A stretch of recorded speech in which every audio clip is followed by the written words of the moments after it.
All right, welcome today. Thanks for coming out. Can you do a quick introduction of yourself and what you're building? I'm Shashank. I was doing my PhD at University of Toronto in distributed middleware systems. And right now, we're building Ekai, which is helping developers like me and others able to easily switch between models without losing their context. It's the universal context layer for Agentic AI. Awesome. And how does crypto fit into this before we dive into the details? It's about Web3, Okay. ownership and owning your memory, intelligence, and your workflows. Awesome. Well, let's look at how someone might use this app and maybe the user journey and how the infrastructure is set up. So yeah, do you want to walk us through some of it? Yeah, sure. So right now, the users, like the developers, are just going to different interfaces like Cloud Code, Codex, Cursor. And if they're using Cloud Code, they directly only use Anthropic. It's like some vendor lock-in happening there. So what we built is a middleware. So this is running locally.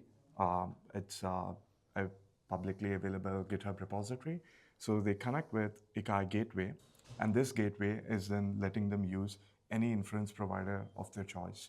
And if they don't have the keys, we have a wallet here which can do X402 payments and use any model. Okay, that makes sense. And if someone listening might be familiar, is this similar to like OpenRouter? Yeah, so OpenRouter is also one of our inference provider. Oh, wow. And what we saw first was all these are just like pipelines. What we need more than that is, can I store your memory, your preferences? And that is happening over here in a trusted setup. Okay, that makes sense. So it's kind of more about enhancing what's kind of already out there with like additional context memory and history. So in terms of where I would say cloud fits in, where does it fit?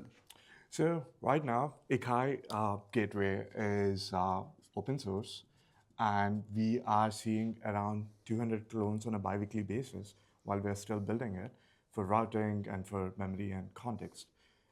What we saw was people are only able to use it if they can set up a vector database, a graph database, and run it locally, which is really hard and complicated. Mm-hmm.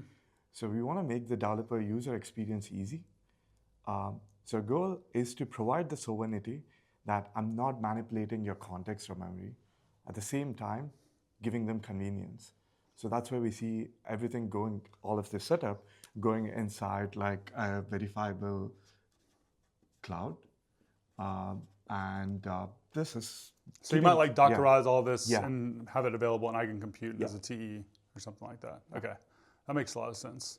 In terms of like the actual developer using this, like when I typically interact with Cursor, I am either having like one of these plugins for Cloud Code and Codex, or I'm swapping the model directly into my IDE with Cursor.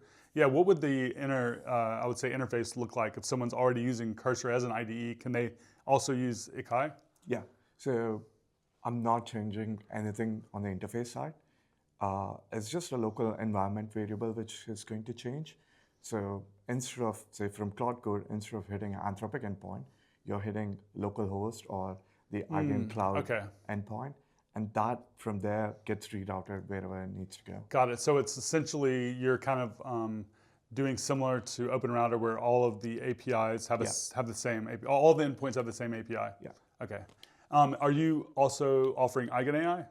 Yeah, we are providing EigenAI, and it's also available through X402. So if you don't have the keys right now, just put it there and use it directly.